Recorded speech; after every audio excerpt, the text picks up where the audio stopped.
Calorosas saudações, bem-vindos a mais um vídeo e hoje, meus caros, temos uma pessoa que eu particularmente admiro bastante. Ele foi ministro do Mário Soares, parece que é aqui uma contraproducência, como eu costumo dizer e como vocês denotam várias vezes esta palavra, mas Henrique Medina Carreira é uma pessoa pelo qual eu tenho a maior estima. Infelizmente ele já morreu há poucos anos atrás, há uns 4 anos mais ou menos, se calhar um bocado mais, mas é uma pessoa pela qual eu tenho a maior estima e a maior admiração pela honestidade das suas opiniões, até porque algumas delas iam contra pessoas pelas quais o mesmo trabalhou durante anos e anos a fio. Portanto, vamos ouvir, porque isto é um poço de honestidade intelectual. Para os mais, ou para aqueles que são jovens há mais tempo, certamente conhecem a figura. Para a malta mais nova, aconselho-vos a ver outros comentários do Henrique Medina Carreira no YouTube, estão disponíveis. Acho que vão gostar. A sinceridade é o forte. Sem mais demoras, vamos ouvir. Nós andamos a viver de tretas, Só um contexto antes de começarmos. Esta entrevista foi uma entrevista que o Medina Carreira deu ao Mário Crespo em 2009, na altura, no apogeu da crise do subprime em 2008. Vamos ouvir. Magalhães é o inglês, que é uma boa ideia, mas não sei se alguém... O Magalhães tem português técnico também, com alguns problemas. Tem um português excelente, como era de esperar. Bom, e portanto nós andamos a viver de aparências, o país anda a ser distraído, o país anda a ser embebedado pela classe política.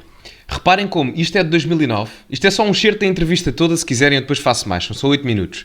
Mas reparem como em 2009 as palavras que o Medina Carreira está a preferir são tão atuais aos dias de hoje, passados 14 anos. Reparem bem, façam essa análise. O que ele estava a dizer há 14 anos atrás, ou há 13 anos atrás, aplica-se aos dias de hoje. E então quando há um partido com maioria absoluta, eu hoje sou anti a maioria absoluta. Porque a maioria absoluta é uma coisa excelente para gente competente, para gente sensata, para gente humilde. Reparem como não é uma questão de temporização ou de conjuntura. Nós, na altura, creio que isto foi em 2009 e o Partido Socialista ainda tinha maioria absoluta, portanto foi antes das segundas eleições de José Sócrates, e reparem como a crítica de alguém que fez parte de um governo do PS está a ser tão incisiva para aquilo que é um governo de maioria absoluta. Aliás, há países na Europa onde as maiorias absolutas, se não estou em erro, em alguns países nórdicos, corrijam-me se estiver equivocado, mas proíbe maiorias absolutas. É preciso sempre alguma espécie de diálogo para haver entendimentos a nível da governação, para evitar casos como os que temos hoje em dia. Este governo não tem nenhuma característica destas, não é sensato, não é humilde. Governo esse que começou com António Costa, se não estou em erro, em Ministro da Justiça em 2005, saiu a meio em 2007 para ser Presidente da Câmara de Lisboa. E portanto não vale a pena ter maioria absoluta, só as asneiras são asneiras impostas. A reforma tem que começar por qualquer lado. A reforma teria de começar pelos partidos. O senhor preconiza uma reforma quase em revolução, obviamente com o termo benigno que ela possa ter, mas uma alteração fundamental... É nos partidos, tem que começar nos partidos. Os partidos têm que ter mais qualidade, mais seriedade, mais apego ao interesse público. Os partidos estão ali, como eu disse há bocadinho, são os bancos alimentares. Quando têm uma maioria, sobretudo se for absoluta, entram todos aqueles que têm que entrar e mais umas vagas de assessores e disto e daquilo. Completamente verdade, e isto passa-se na classe parlamentar da esquerda à direita em Portugal. A competência e o mérito não são valorizados ao máximo como aquilo que é o primeiro fator de primazia de escolha dos deputados ou de recrutamento parlamentar.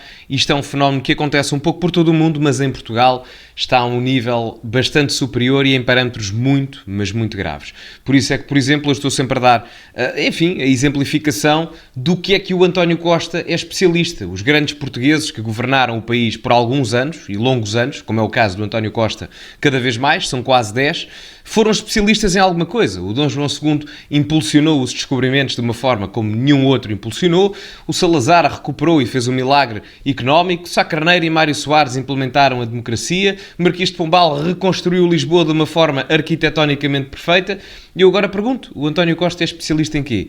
Em nada. E isto é resultado de não aplicarmos a meritocracia como o fator de primazia de escolha do recrutamento parlamentar e da compensação do mérito. Tão simples quanto isto. Quando não tem a maioria absoluta, o PS ou o PSD, andam nesta zaragata em que anda o PSD. O PSD não anda em zaragata por razões de princípios, nem de fundo, nem de competência. Anda porque sabe que se for a atual Presidente Entram nas listas umas pessoas, se for o Dr. Menezes entram outras, se for o Dr. Passos Coelho entram outras, é só por isso. Reparem como exatamente a mesma coisa acontece agora em 2022-2023.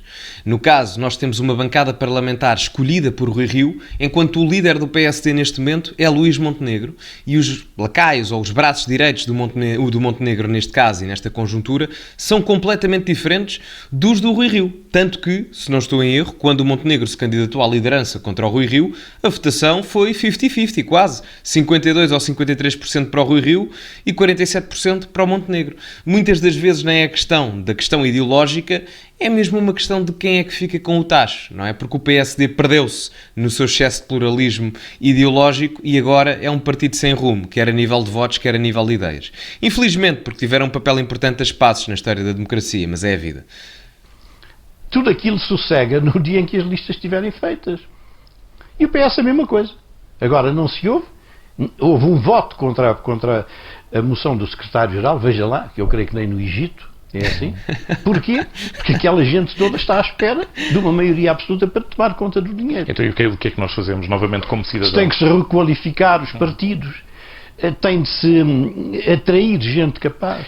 Porque nenhum jovem com qualidade hoje vai para um partido político. Doutor Medina Carreira, Tirando, é claro, os que ganham 4.000 euros ao mês saídos da faculdade e que estão filiados na Juventude Socialista e que arranjam um tacho no governo, não é? É curioso porque hoje em dia ninguém quer ir trabalhar para o governo, porque já sabe que, enfim, há de encontrar qualquer coisa no seu cadastro que a comunicação social irá disseminar a nível público. Portanto, hoje em dia trabalhar no governo não é assim tão fácil. Tenho que lhe pedir isto. Uma vez que o meu Estado, que é o seu Estado também, não me providencia soluções... Providencia as possíveis. Não. As possíveis. O Presidente da República diz que não tem soluções. E não mentiu. Na altura, o Cavaco Silva mentiu. Não tinha. E hoje em dia, o Marcelo Rebelo de Sousa, tudo o que disser além disto, também não está a mentir. E a realidade é essa. Porque Portugal está falido economicamente. Mesmo que digam que a dívida diminui, não sei o quê, nós estamos endividados até ao tutano. Mesmo que a dívida diminua percentualmente em determinados parâmetros, nós continuamos endividados até ao tutano, ainda para mais em parâmetros externos. Portanto, o que se pode fazer, enfim, é colmatar as maiores falhas, o maior poço a nível da debilidade económica, que são as classes mais baixas. Mas a verdade é que nem isso vai reestruturar a conjuntura económica financeira do país. Infelizmente. E ainda para mais quando a classe política é incompetente como é, nos dias de hoje e há 14 anos atrás. Tenho que arranjar soluções como cidadão. Dentro dos mecanismos que eu tenho, que são débeis, como tudo, o voto Mas acha que o voto serve para alguma coisa?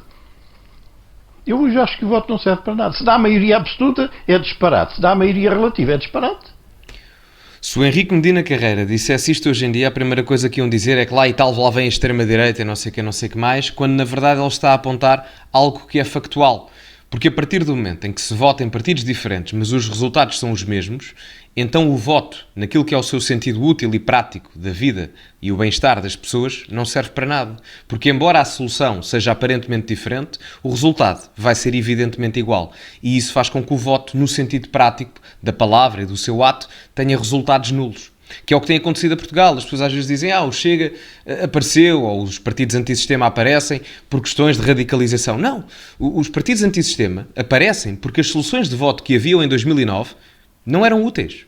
Não eram úteis. Eu muitas das vezes ouço, o Chega não é voto útil. Não, o Chega aparece precisamente, e partidos antissistema aparecem, porque em 2009, 2010 e daí em diante, na década de 2010, os blocos centrais não apresentavam soluções para serem votos úteis para as satisfações das necessidades da população.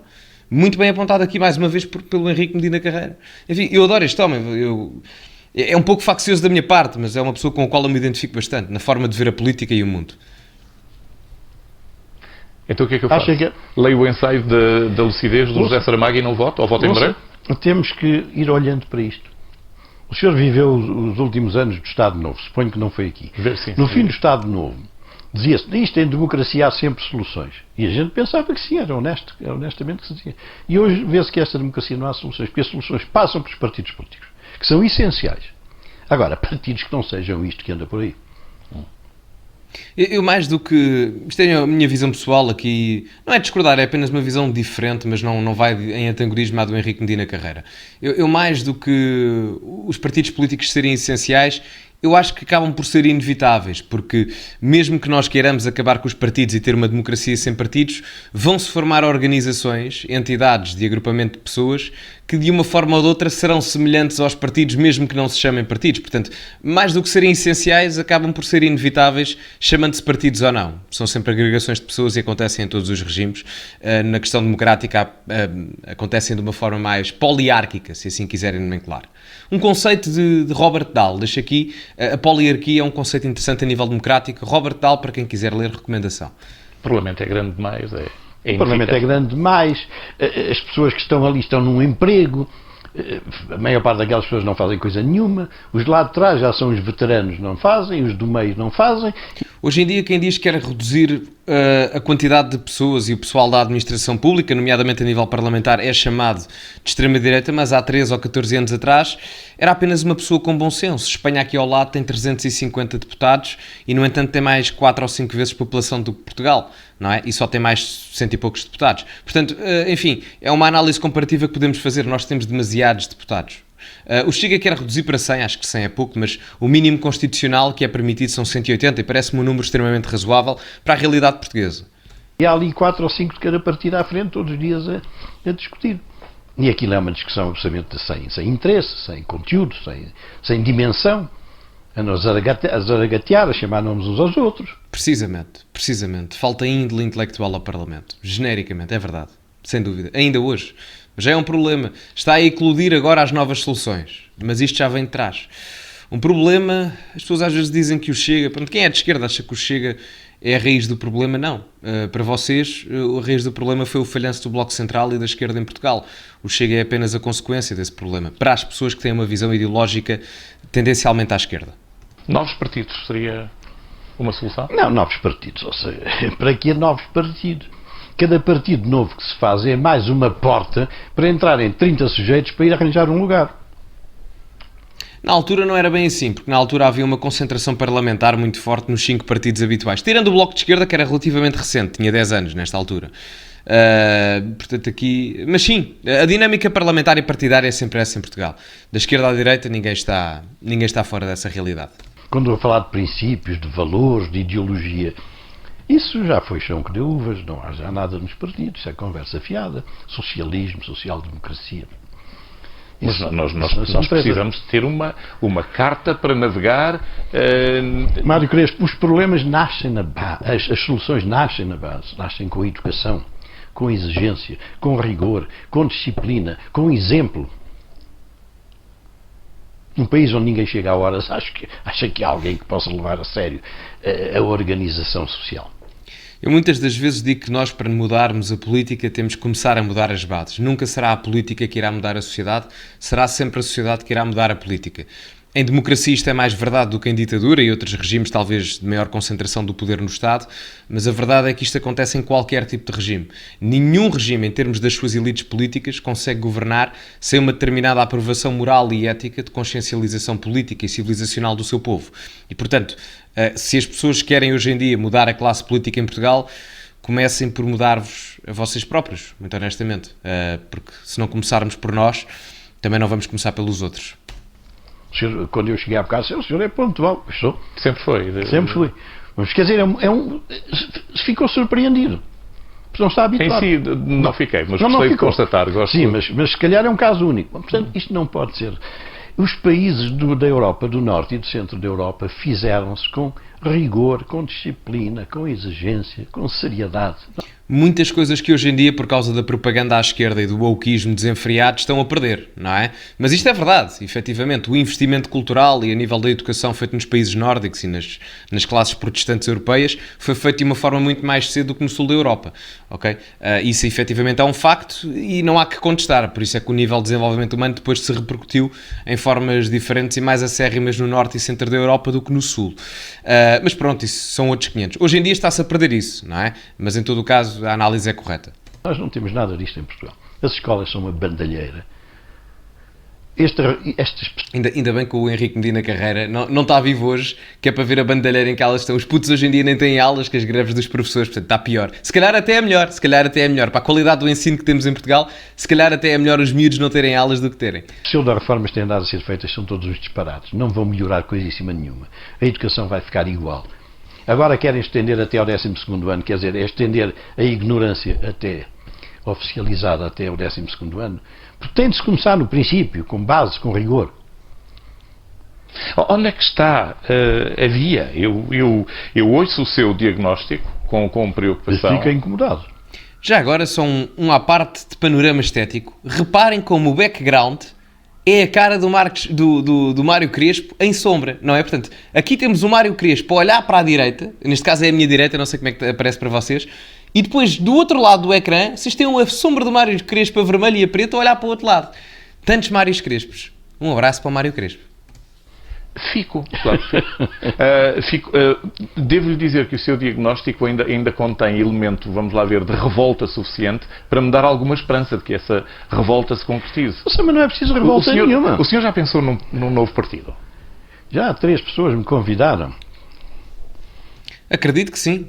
Não, é que o Medina Carreira era uma adição a qualquer partido político que seja, enfim, antissistema, porque isto é um discurso antissistema. Eu não quero estar a puxar a brasa à minha sardinha, mas isto é da maior retórica e da dialética maioritariamente antissistema que eu já ouvi um comentador ter em televisão. Hoje em dia vocês não veem disto. Ou se virem, são nomenclados de reacionários e da extrema-direita e não sei o que mais, quando na altura isto era completamente verídico e ainda é mais verídico em 2023 do que era em 2009.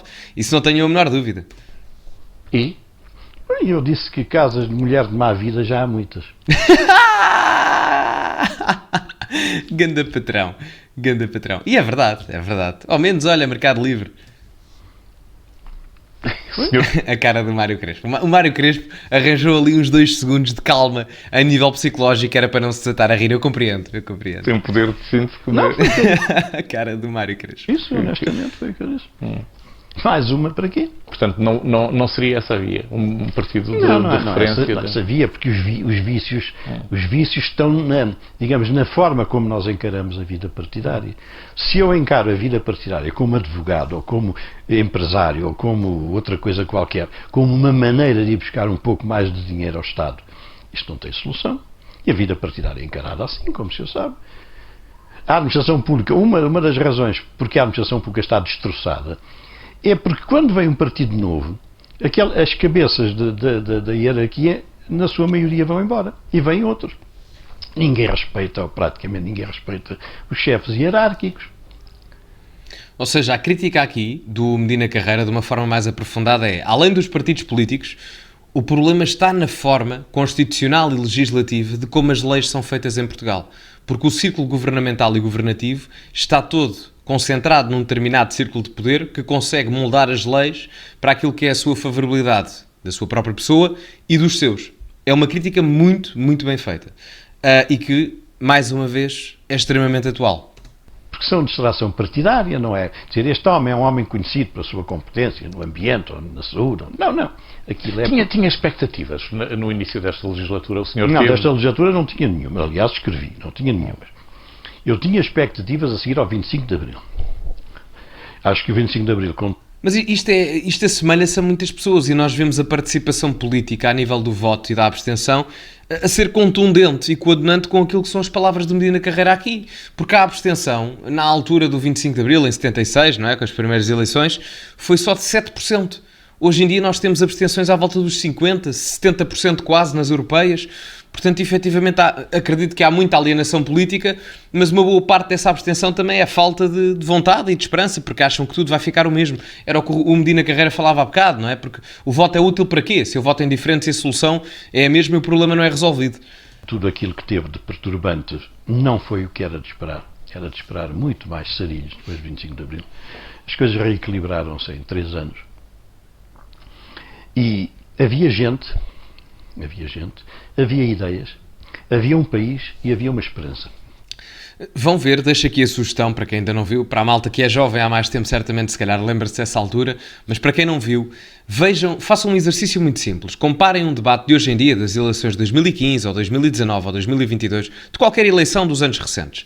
E comparem esses debates, quem vocês quiserem, com os debates que existiam no pós-25 de Abril. Havia debates entre o Mário Soares e o Álvaro Cunhal que duravam 3 horas. Eram debates e palavreado, extremamente focado, e o vocabulário era focado em termos ideológicos, valores, ética, moral. E hoje em dia nós não temos isso na classe partidária. Nós temos debates em que o seu grande objetivo, como temos apenas 10 ou 20 minutos para debater, o grande objetivo é criarmos ali 1, 2 ou 3 soundbites para disseminarmos aquilo em termos de comunicação. E isso, na realidade, pode ser muito engraçado em termos de marketing e dá uma boa visibilidade ao partido, mas no final do dia, a ideia de forma aprofundada não passa para as massas, muito menos aquilo que se vai fazer em termos de solução. Portanto, são os ofícios do nosso tempo. Façam esse exercício se quiserem e tiverem curiosidade. Hoje não há gente, não há ideias, não há país e não há esperança. Não tendo conseguido essa renovação. Eu, quando estive no governo, se eu penso. O Mário Crespo, nada contra ele, o que eu vou dizer, atenção, não é nada disso, mas o Mário Crespo até tem alguma dificuldade em dialogar e criar perguntas ao Medina Carreira porque não está habituado a este tipo de honestidade e conversa, eu diria quase direta, por parte de alguém que esteve diretamente conecto à classe política, não é? É muito interessante. Aliás, eu dei uma entrevista há uns tempos atrás a um podcast, que era o Podcast de Pedro, passem por lá, e ele perguntou-me quem é que eu queria no meu governo ideal. Eu, por acaso, disse nas finanças queria o Medina Carreira, sem sombra de dúvidas. Tem uma análise extremamente realista da sociedade portuguesa. E já agora, outra coincidência, é que o Medina Carreira também era favorável, ou sim, neste caso era, já não é infelizmente, mas era favorável à implementação de um regime presidencialista em Portugal. Portanto, mais um dos motivos para que se calhar hoje ainda chamavam o homem de extremista e não sei o que mais. Isto porque o Chega também o defende. Saço, mesmo que penso agora do país e disto tudo que nós vemos, eu não teria ido para governo nenhum, como é evidente, ia para os escritórios, não ia perder tempo. Como hoje também não meteria nenhuma coisa desse género. Não vale a pena, é perder tempo. Mas nós temos as mensagens mais... Não, acho que não é aqui que ele diz nesta entrevista, mas o Medina Carreira uma vez disse que no governo do Mário Soares eu mal entrei, passado 2 dias ou 2 semanas ou o que é que foi, já me queria ir embora porque percebi que aquilo não ia a lado nenhum.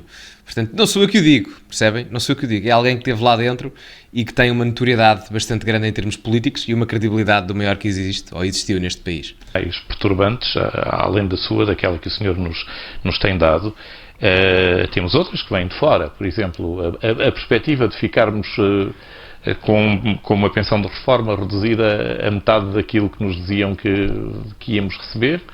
Reparem que o problema na altura era as pessoas ficarem com metade da reforma supostamente àquela que iriam receber no momento inicial. Hoje em dia o problema da malta da minha geração é chegarmos daqui a 40 anos e nem sequer termos reforma. Portanto, vejam como os problemas estruturais são como uma bola de neve. À medida que o tempo passa, vão-se aglomerando e a situação, quando analisada comparativamente a alguns anos atrás, é cada vez pior, não é? E não beneficia ninguém. As famílias a endividarem-se para o dobro. Bom, e as pessoas a ficarem desempregadas em volumes crescentes. E da chefia do Estado a mensagem de que não há soluções. Portanto, e essa é a mensagem séria. Exatamente. Porque o Estado... Ouçam, o Medina Carreira tem razão, ainda para mais naquela altura, e hoje em dia, porque são alturas semelhantes, estamos num desequilíbrio de mercado muito grande. O Estado só se financia de 3 formas. Património que o Estado tenha, e mesmo assim é comprado com o dinheiro dos nossos impostos. Através de taxas e impostos, portanto, se quer o Estado ter mais dinheiro para distribuir subsídios, aumenta os impostos e, portanto, a classe média é maioritariamente afetada como a classe alta, ou então recorre a crédito. Só qual é que é o problema? O Estado somos todos nós. Portanto, nós todos representamos o Estado e financiamos o Estado. Portanto, se o Estado recorre a crédito e se endivida, o que acontece é que quem paga a dívida do Estado é o Estado. Quem é que são o Estado? Somos nós. Portanto, no final do dia estamos sempre a pegar mais endividamento do que tínhamos antes. E, portanto, é verdade. É verdade que eu não posso... É conversa fiada dos políticos, mas isto é verdade. É verdade. E quem não transmitir essa mensagem é um trafulha. Exato. É uma trafulhice. A mensagem é essa. Não há soluções no sentido... E o vídeo acaba aqui. Bom, pessoal, isto é só uma parte da entrevista. Se vocês quiserem que eu faça uma parte 2 ou que reaja a mais vídeos e entrevistas do Medina Carreira, eu gosto bastante dele, como vocês sabem, com algumas discordâncias em termos ideológicos, mas para mim às vezes importa mais a postura e a forma como abordamos a vida e a política do que propriamente o panorama ideológico. Meus caros, espero que tenham gostado. Metam like no vídeo, é muito importante, está bem? E já agora peço também que me sigam no Instagram em Top Goncalves Sousa e no Twitter em mastoxic_. Sigam-me também no Rumble, o link está aqui na descrição. E é tudo por hoje. Metam like, subscrevam e partilhem. E acima de tudo, cultivem-se. E até à próxima.